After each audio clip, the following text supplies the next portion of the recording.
the next day. This is our first coat, and it's had a chance to dry overnight, which is what we strongly recommend. The first coat is your most important coat. What we're going to do is do 2 more coats. We strongly recommend 3 coats of Finale on top of your countertops, and that's going to give you a nice thin layer that you can work to be nice and flat and smooth by the time we're done. So you may notice that this looks a little rough, and that's totally okay.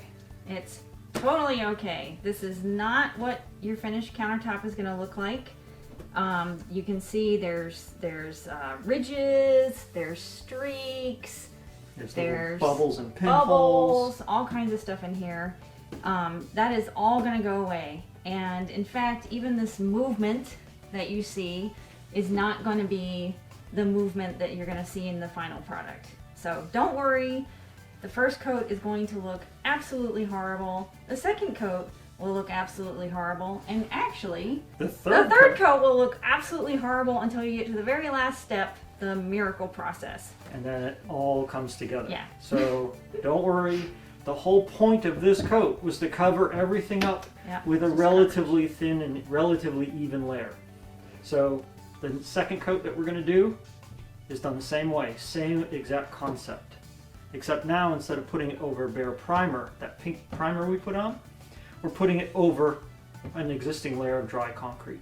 And so there's one little step that we're going to do with a little water we're going to spray on to dampen the surface. That's the only difference. So again, you're going to see us mix up the materials, spread it on, same way. It's going to look more or less exactly the same when we're done. And then we'll be ready for the third coat once this one dries. We mentioned that we have to, knock off the high spots, sand this down smooth, and in your kit you get a diamond hand pad. This is a coarse grit diamond hand pad, and that's the tool that's used. And I'll demonstrate, you'll see us do that. Whenever you're sanding this material, you're going to sand it dry by hand. You're going to make a little bit of dust, so we strongly recommend you have an N95 dust mask. I'll be wearing one, Lena will be wearing one. She has a slightly different style.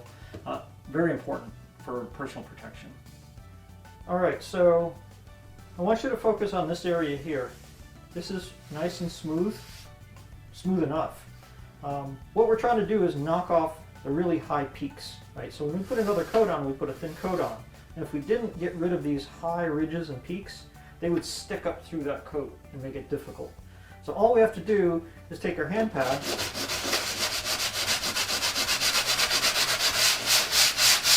and just knock it off. So we're not trying to get rid of all of it. All we're doing is knocking the peaks off. We don't want to touch the smooth areas.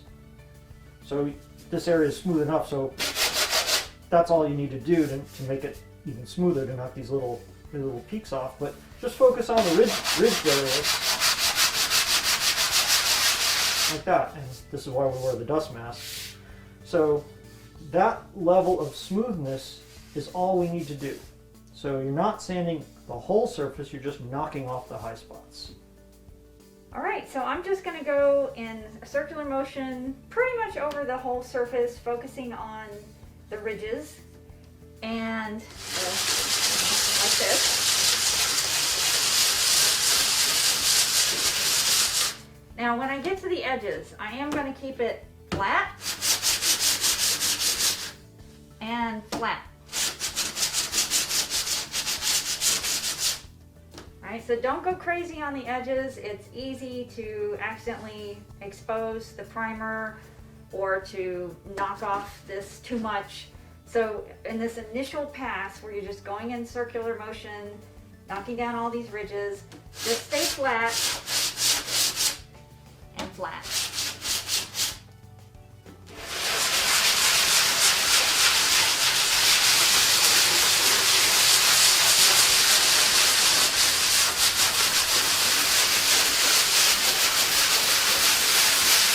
On these sharp edges, real important not to get too crazy because there's not a whole lot of material here. It's easy to sand through it, so just take your time on these.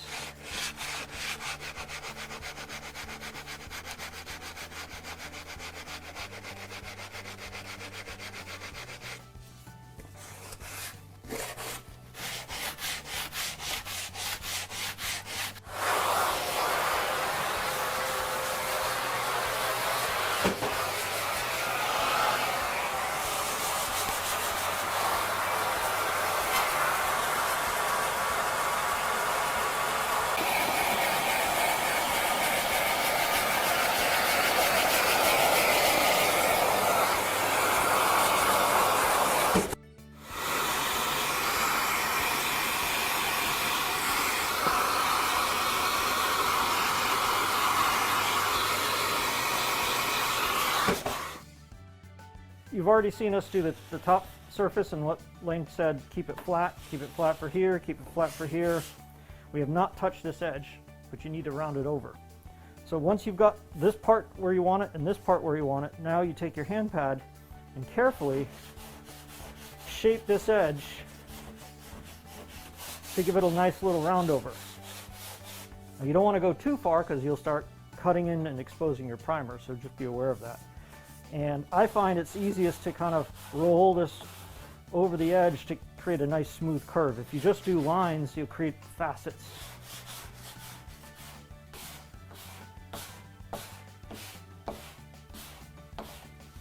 And by doing this, the next coat will follow this curve and we don't have this huge mountain to cut away later on. And then you risk exposing that primer if you go too far.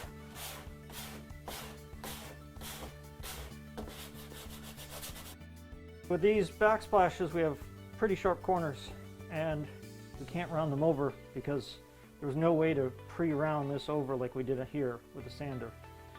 So we're going to leave it relatively sharp, so all you can really do is do a light knockdown just to break that edge. So it's important to recognize that you can't round this over the same way you can round this over, because you can't round over the physical laminate backsplash because there's just no way to get in there.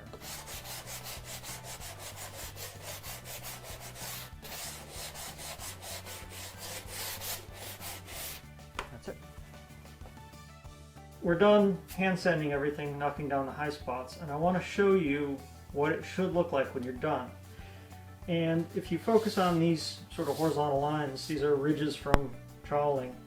All you're doing is sanding the ridges.